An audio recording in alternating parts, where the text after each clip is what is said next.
Hello guys, welcome back to student slabs. So आज हम देखने वाले नेक्स्ट 5 क्वेश्चंस। तो चलो फिर सीधा स्टार्ट ही करते हैं।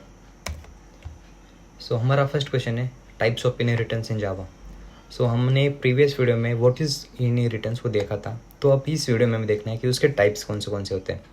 तो फिर भी मैं बता देता हूँ आपको कि इनहेरिटेंस का मतलब है एक क्लास दूसरी क्लास के प्रॉपर्टीज़ और मेथड्स को यूज़ करता है। मतलब उसका मतलब है कि कोड रीयूज़ होता है और इसकी वजह से डुप्लीकेट काम नहीं करना पड़ता हमें। तो इसके लगभग इनहेरिटेंस के 5 टाइप होते हैं, पर जावा मेनली फुल सपोर्ट करता है सिर्फ 3 टाइप्स को। तो उसमें से है जो single single inheritance, multi level inheritance and hierarchical inheritance. So पहले तो बताता हूँ सिंगल इनहेरिटेंस क्या होता है। देखो, सिंगल इनहेरिटेंस मतलब एक क्लास दूसरी क्लास को इनहेरिट कर रहा है। मतलब देखो यहाँ पे जो है एक क्लास है वो सीधा बी को एक्सटेंड कर रहा है, तो ये हो गया सिंगल इनहेरिटेंस। अब मल्टी लेवल इनहेरिटेंस में क्या होता है, देखो यहाँ पे एक क्लास है, एक क्लास को एक्सटेंड किया बी क्लास ने और बी क्लास को एक्सटेंड किया सी क्लास ने। तो यहाँ पे ये जो है ये पूरा वाला ये होता है मल्टी लेवल इनहेरिटेंस। और हिरार्चिकल इनहेरिटेंस में क्या होता है, एक क्लास को दो अलग चाइल्ड क्लास जो है वो एक्सटेंड करते हैं। तो देखो यहाँ पे ये एक क्लास हो गया, उसको बी क्लास ने भी एक्सटेंड किया है और यहाँ पे ई क्लास ने भी एक्सटेंड किया है। तो Java does not support multi level inheritance with classes due to some demand of ambiguity problem. So ambiguity problem क्या होता है, देखो मल्टीपल में क्या होता है, दो अलग पेरेंट क्लास होते हैं, वो दोनों क्लास को एक्सटेंड करता है एक सिंगल चाइल्ड क्लास। सो जावा में एम्बिग्यूटी प्रॉब्लम होता है कि कंपाइलर डिसाइड नहीं कर पाता कि मुझे पहले कौन से क्लास में से कोड जो है वो यूज़ करना है, फर्स्ट वाले में से या सेकेंड वाले में से। तो उस वजह से यहाँ पे एम्बिग्यूटी प्रॉब्लम आता है। तो यहाँ पे हम देखते हैं कोडिंग में भी मैंने एग्जांपल दिया है, क्लास ए जो कि एक्सटेंड कर रहा है क्लास बी, वो हो गया सिंगल इनहेरिटेंस। सो मल्टीपल में क्या होता है, क्लास ए को बी ने एक्सटेंड किया और बी को यहाँ पे सी ने एक्सटेंड किया, तो ये हो गया मल्टी लेवल इनहेरिटेंस। सो हमारा नेक्स्ट क्वेश्चन है what is polymorphism. So polymorphism का मतलब है मेनी फॉर्म्स, यानी एक चीज़ के कई सारे रूप। तो यहाँ पे मैंने एक इमेज भी डाली है, देखो यहाँ पे ये सारे जो बर्तन है उनका काम एक ही है कि पानी को स्टोर करना, मतलब वाटर को स्टोर करना है। तो इसके कई सारे रूप है, देखो यहाँ पे ग्लास भी है, बॉटल भी है, पॉट्स भी है, अलग अलग क्या बोलते हैं उसे शेप के, यहाँ पे आपको पॉट्स वगैरह दिख रहे हैं। सो ये अलग अलग शेप के भी है, पर इसका काम क्या है, इसका काम एक ही है कि पानी को होल्ड करना, पानी को स्टोर करना। तो यही कंसेप्ट है पॉलीमॉर्फिज्म की।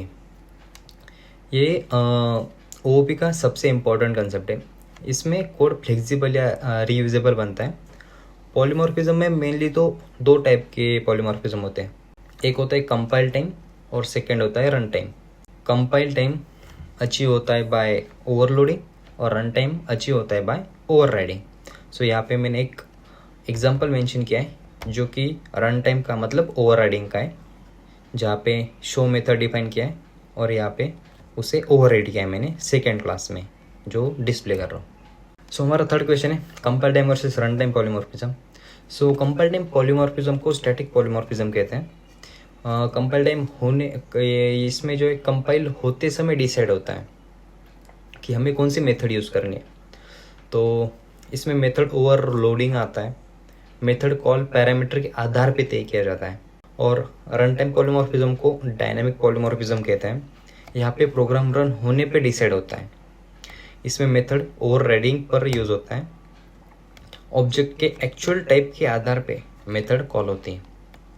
सो देखा जाए तो यहाँ पे मैंने शॉर्ट फॉर्म भी दिया है, मतलब कंपाइल टाइम को अर्ली बाइंडिंग कहती है और रन टाइम को लेट बाइंडिंग कहते हैं।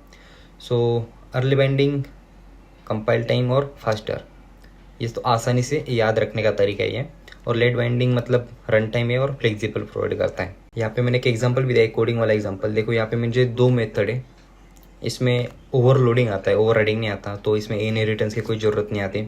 सो मैंने एक ही क्लास के अंदर 2 मेथड बनाए ऐड वाले। यहाँ पे 2 पैरामीटर अलग अलग दिए मैंने, यहाँ पे इंट ए इंट बी है और सेकंड वाले में इंट ए इंट बी और इंट सी है। अब इसमें क्या होगा कि कंपाइल टाइम पे डिसाइड होगा।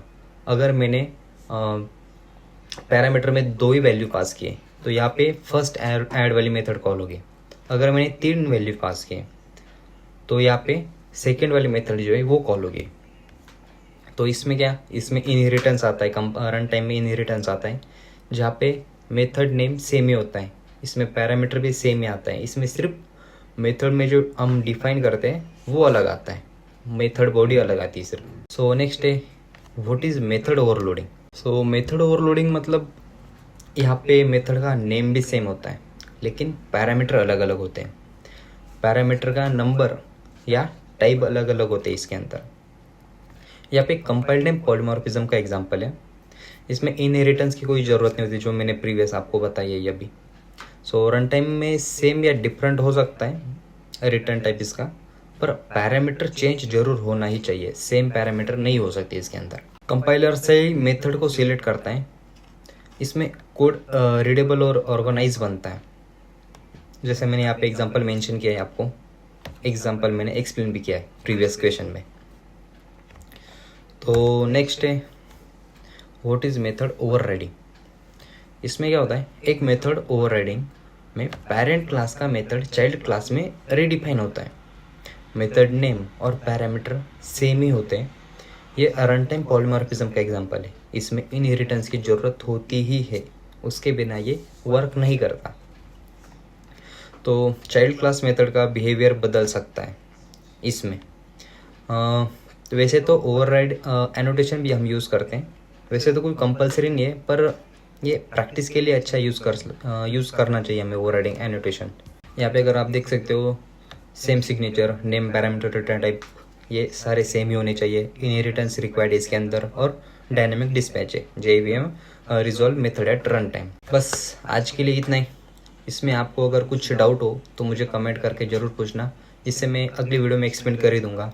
और हाँ, हमारा ये चैनल नया है तो please do subscribe to watch our new videos. तो चलो फिर मिलते हैं नेक्स्ट वीडियो।